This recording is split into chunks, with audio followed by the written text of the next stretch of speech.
Anda masih bersama kami di Breaking News Kompas TV, Saudara. Kami masih menyiarkan jalannya persidangan untuk terdakwa Putri Chandrawati dan juga Verdi Sambo dengan kehadiran 10 saksi yang dihadirkan oleh Jaksa Penuntut Umum pada hari ini. Kita bincang lagi ngobrol-ngobrol dengan Bang Jamin Ginting yang masih bersama kami di Breaking News Kompas TV. Bang Jamin, kalau melihat saksi yang diperiksa ini yang dihadirkan duluan ajudan-ajudannya, Bang Jamin ada 4 orang.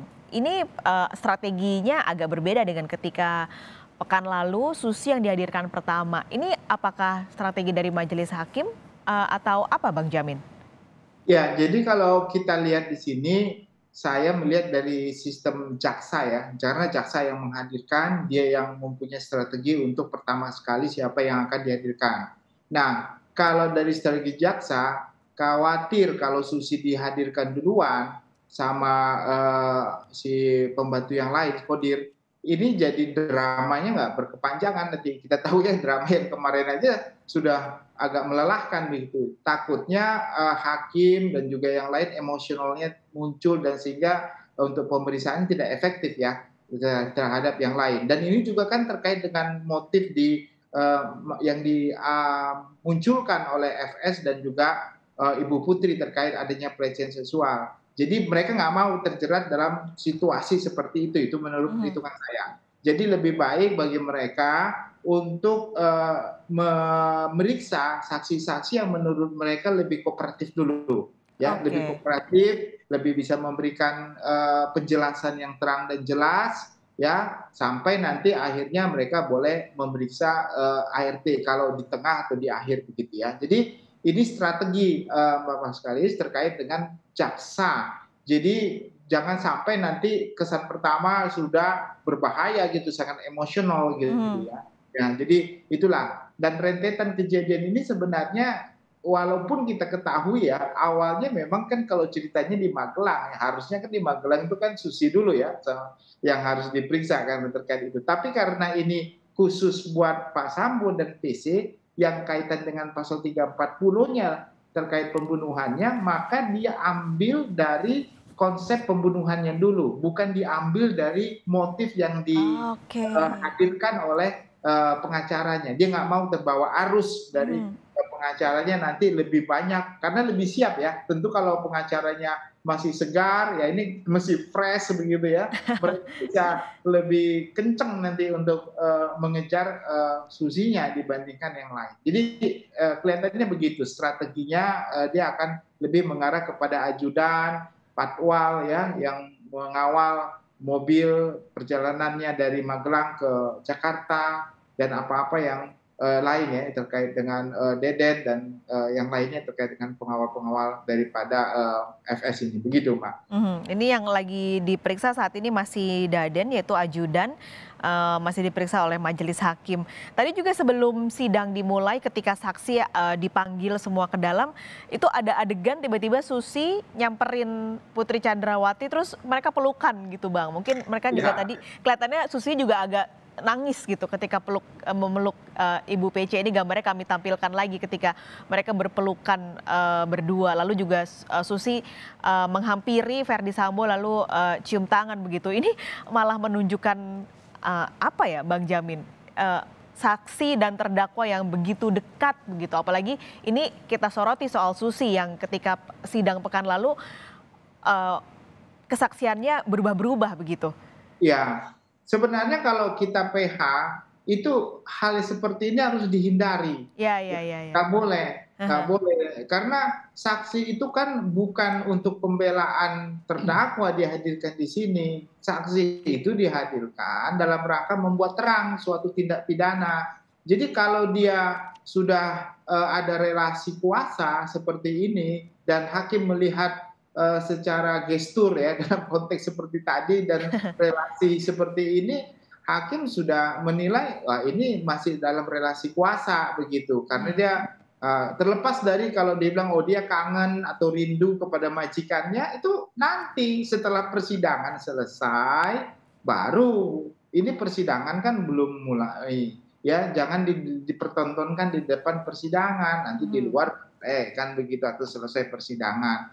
Jadi kalau hal seperti ini, dugaan hakim terkait dengan relasi kuasa yang masih melekat dalam diri Susi oleh FS dan PC itu masih ada begitu, dan itu satu poin buat hakim, nanti pertanyaannya nanti akan ditanyakan. Saya khawatir nanti itu ditanyakan juga sama hakim, kalau dia iseng dia bilang, kenapa kamu udah hadir tadi langsung meluk kamu gitu kan. Nah, nanti bisa jadi seperti itu pertanyaannya kan. Jadi Iya. ini keadaan sebenarnya menurut saya PH harus bijaksana gitu. Kalaupun dia hadir datang, tahan dulu gitu, nggak usah dipeluk, nggak usah diapa, nanti setelah sidang begitu. Mhm. Jadi nggak bisa dipertontonkan begitu di depan umum, ada relasi kuasa yang masih melekat. Gitu.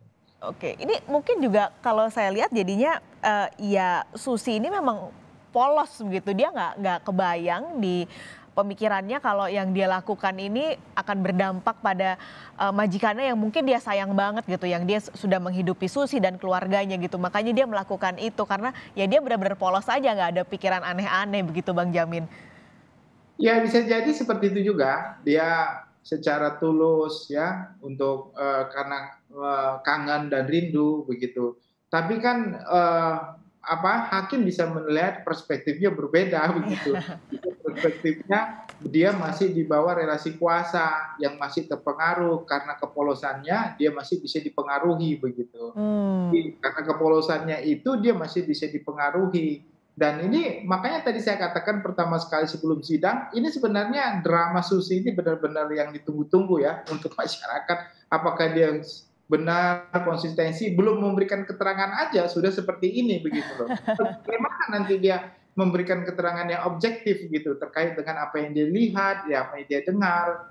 Nah begitu. Pertanyaannya harusnya tadi kalau dia mau bagus, dia salam semua, termasuk saksanya juga harus disalamin begitu. Jadi ada keseimbangan ya, balance ya antara penuntut umum dengan penasihat hukum yang dia Nah, hadapi begitu. iya, Itu normalnya begitulah di dalam persidangan, seharusnya sebagai seorang saksi, malah seorang saksi harusnya nggak boleh gitu betul, untuk kontak langsung dengan terdakwa. terdakwa, nggak Mhm. boleh. Mhm. Oke, tapi yang saya juga penasaran sebenarnya, ini kan saksi tadi ada 10 yang hadir dan akan diperiksa hari ini, yang baru diperiksa ada 4 orang. Nah, Bang Jamin kalau di persidangan, saksi-saksi lain yang menunggu itu kan di ruangan. Nah mereka tuh sebenarnya boleh bawa telepon genggam atau tidak Bang Jamin ketika menunggu? Boleh, tidak ada Hmm. larangan. Jadi mereka contohnya ini ada 4 orang, tapi, saksi lain kan tadi saya katakan dikhawatirkan dia terpengaruh Mhm. terhadap saksi yang sedang, berada dalam, pemeriksaan. Dia di luar begitu, di luar. Nah, makanya nggak boleh ada audio yang ditampilkan di luar, karena nanti dia sama aja di luar dan di dalam nggak ada bedanya kan begitu, ada audio kan di luar yang bisa dia dengarkan, dia terpengaruh gitu. Tadi tujuannya supaya tidak terpengaruh. Tapi terpengaruhnya saya katakan tergantung dia. Tapi untuk menjaga terpengaruh tadi, hakim sudah bilang nggak boleh ada audio. Nah, jadi dia bisa di luar ngapain kan, bisa saja ngobrol dengan saksi-saksi yang lain, juga nggak bisa dibatasin kan kalau dia sampai berbicara dengan saksi-saksi yang lain begitu. Jadi memang nggak ada di negara kita ini sistem hukum acara pidana melarang saksi untuk berbicara kalau dia sebelum memberikan keterangan di luar persidangan. Jadi nggak ada larangan tersebut. Yang nggak boleh memberikan keterangan palsu dalam persidangan. Begitu. Itu yang dilarang. Oke. Aturannya begitu ya. Tentu itu nantinya malah ujung-ujungnya bisa, kena pidana itu ya kalau memberikan keterangan palsu dari saksi yang dihadirkan. Ini sebenarnya juga menarik karena ada beberapa saksi yang diperiksa masih bekerja untuk FS dan juga PC begitu. Ada kedekatan, ada ketersinggungan dengan terdakwa. Sebenarnya diperlukan nggak sih Bang sejauh sidang ini belum selesai dan masih akan memeriksa saksi, saksi-saksi yang masih ada ketersinggungan dengan terdakwa ini seperti di isolasi terlebih dulu gitu supaya tidak ada pengaruh-pengaruh dari siapapun yang berhubungan dengan terdakwa. Ya, itu belum ada. Yang ada justru kalau saksi itu merasa terancam ya untuk Mmm. memberikan keterangan terhadap jiwa dan, nyawanya gitu. Maka LPSK mempunyai peranan untuk memberikan perlindungan, proteksi ya kepada saksi yang dikhawatirkan saksi akan terancam jiwa atau keselamatannya waktu akan memberikan keterangan tersebut begitu. Nah, kelihatannya kalau yang lain Susi dan lain-lain ini kan tidak ada ancaman seperti itu, cuma dia kemungkinan bisa dipengaruhi oleh Mhm. relasi kuasa karena dia masih mendapatkan gaji contohnya begitu. Nah, kalau bisa lagi masih mendapatkan gaji, masih mendapatkan pendapatan, sebenarnya dia ya itu dalam konteks ini keterangannya bisa diragukan karena masih ada relasi pekerjaan ya, jadi masih mendapatkan gaji gitu. Nah, dalam konteks pidana memang nggak ada larangan dia nggak boleh dihadirkan, kecuali kalau perdata ya, kalau konteks perdata boleh dia mengundurkan diri sebagai saksi karena nanti keterangannya berbeda dari orangnya tersebut untuk memenangkan dia. Nah, kalau pidana enggak, karena pidana itu yang dicari adalah kebenaran material begitu. Jadi kalau apa yang dia lihat, apa yang dia dengar, apa yang dia alami, boleh menjadi saksi walaupun dia masih mendapatkan penghasilan. Cuma permasalahannya adalah dia pasti ada ketidakindependensinya karena dia secara psikologis nanti dia merasa, "Loh, saya masih bekerja, masa saya mendiskreditkan gitu keluarga yang memberikan saya nafkah begitu. Jadi seharusnya menurut saya, Mbak Fidelis, ini orang harus bisa diperlindungi gitu atau hakim memerintahkan supaya orang ini dalam pengawasan jaksa penuntut umum atau ditempatkan dalam tempat khusus begitu ya, supaya selama persidangan ini dibebankan biaya negara untuk kehidupannya, kehidupan keluarganya, penghasilannya begitu. Nah, itu bisa, tetapi apakah mau nggak gitu ya ibaratnya jaksa atau negara untuk menanggung itu. Yang paling pas memang LPSK, Mbak. Jadi LPSK yang memberikan perlindungan kepada saksi ini supaya tidak berinteraksi begitu. Tapi kelihatannya sampai sekarang hal seperti itu belum ya, belum dilakukan, Mbak. Mhm.